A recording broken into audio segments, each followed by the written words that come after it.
নবদ্বীপে মায়াপুরে জগন্নাথ মিশ্র এসে ওখানে থাকলেন, সেখানেই মহাপ্রভু অবতীর্ণ হলেন। একটাই কারণ, মেইন কারণ, গঙ্গা তটে বাস। গঙ্গা, তুলসী, ভাগবত ভক্তজন এরা সবসময় জীবন্ত। তা গঙ্গা হচ্ছে ভগবানের অতি প্রিয়। তার তটে যদি বলছেন ওই আমরা গাইব, শুনবো, রাত্রিবেলা গঙ্গার মহিমা কীর্তন করব। গঙ্গা তটে মশা কি বলে, পোকামাকড়ও তাদেরও ঊর্ধ্বগতি হয়ে যাবে। যারা গঙ্গা তটে, পোকামাকড়েরও ঊর্ধ্বগতি হয়ে যায়। যাই হোক, তো আমরা গঙ্গা দর্শন, আজও সেই গঙ্গা, গঙ্গা মানে কি বিষ্ণু পদজল, আজও পৃথিবীতে আছে। তুলসী, গঙ্গা এরা ভগবানের অতি প্রিয় বস্তু।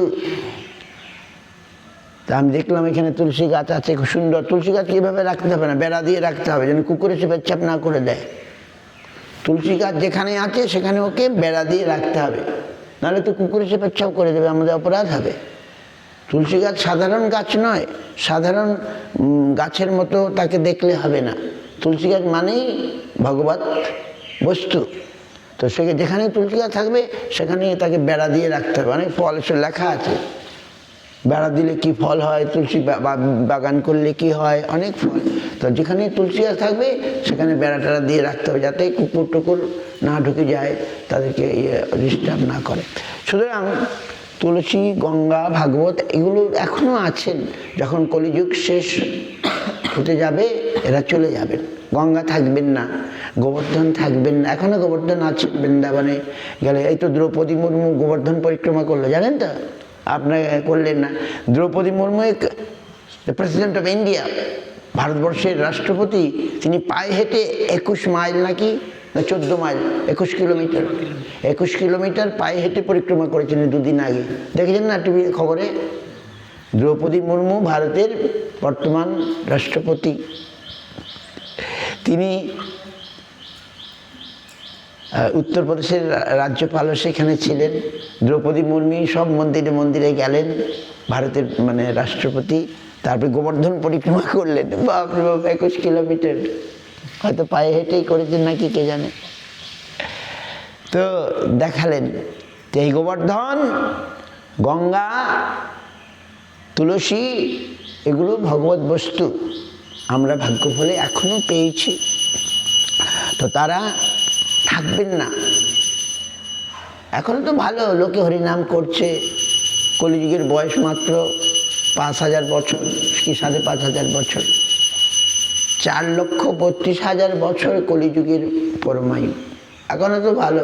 এই যে আমি এই যে এটা বাজাচ্ছি না, এটা কে দিয়েছে বলবো আপনাদেরই কাছে? চায়না থেকে একটা মেয়ে, এই চায়নার, এই আপনাদেরই তো কাছে চায়নার একটা মেয়ে সেই যন্ত্রটা দিয়েছে, নিয়ে এসে আমাদের অনেকগুলো এরকম আছে, কিন্তু এইটা এত সুন্দর হালকা বহন করতে।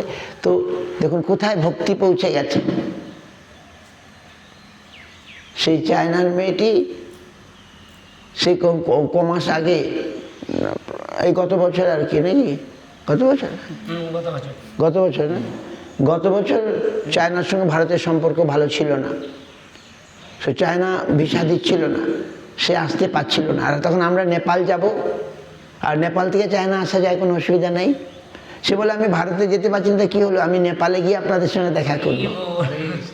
সে মেয়েটি এরোপ্লেন ভাড়া দিয়ে চায়না থেকে এই কাঠমান্ডু, এই নেপাল হতে কাকুরভিতা, ওই আপনার চেনেন, ওই শিলিগুড়ির কাছে, ওইখানে চলে আসলো আমাদের সঙ্গে দেখা করতে।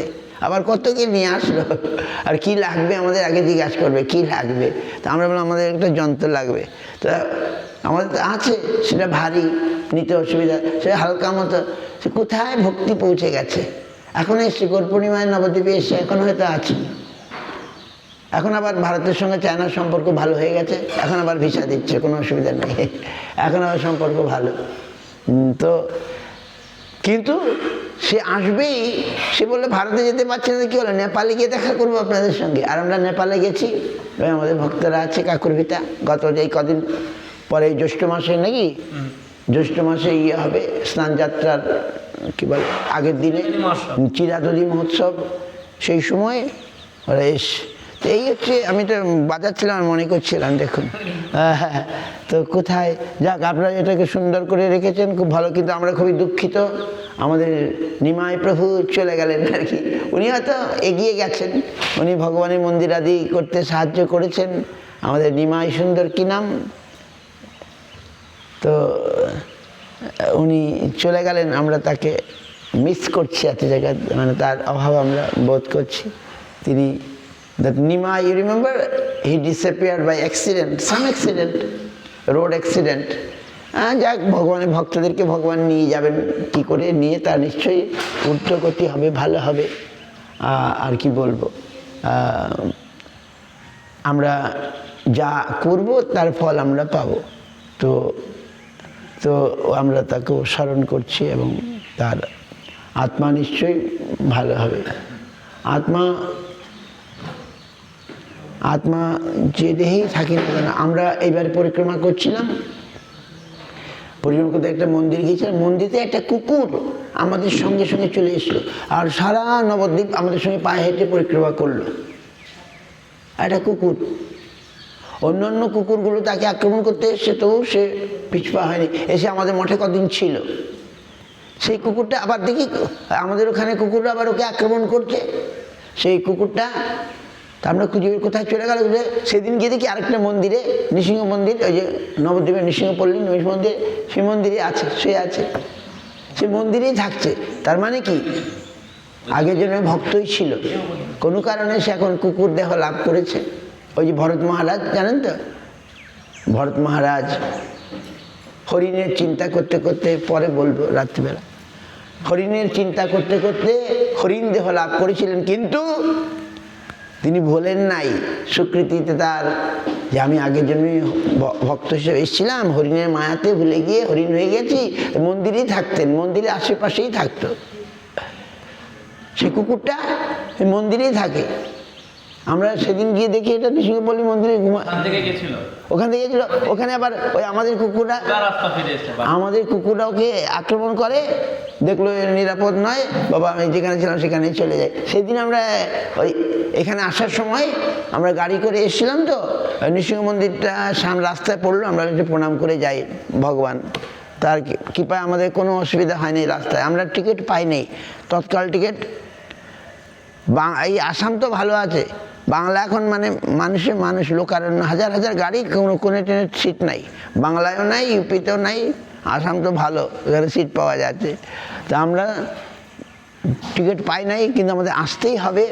আমরা বললো জেনারেলে যাব, এই মনে করে আমরা বেরিয়ে পড়েছি। কোথায় সঞ্জয়টা কেউ আসলো না, সঞ্জয়ের, তো সঞ্জয়ের কৃপায় আমরা স্টেশনে এসে গেছি, লোকাল ট্রেনে ধরে জেনারেলে আসবো, আমাদের যেতেই হবে, টিকিট না পেলে কি আমরা বন্ধ করবো না, আমরা যাওয়া বন্ধ, কামরূপ এক্সপ্রেসে জেনারেলে আসবো, এই মনে করে আমরা স্টেশনে। সঞ্জয় এখান থেকে খালি যোগাযোগ করছে, না মহাদেব কষ্ট হবে, আরও ভক্ত মাতাজি দুজন আছেন, আমরা জেনারেলে আসা, আপনারা জানেন জেনারেলে কীরকম হয়, জেনারেলে কামরূপ। আরও আমরা স্টেশনে 5 মিনিটের মধ্যে ওইখান থেকেও গাড়ি ঠিক করে দিল, আর এইখান থেকে যোগাযোগ করে একটা গাড়ি ঠিক করে দিল, ওই আপনাদের মতো বড় গাড়ি, কী নাম, যাই হোক ওরকম গাড়ি, ওই যখন গাড়ি একটা ঠিক করে দিল, সেই গাড়ি করে আমরা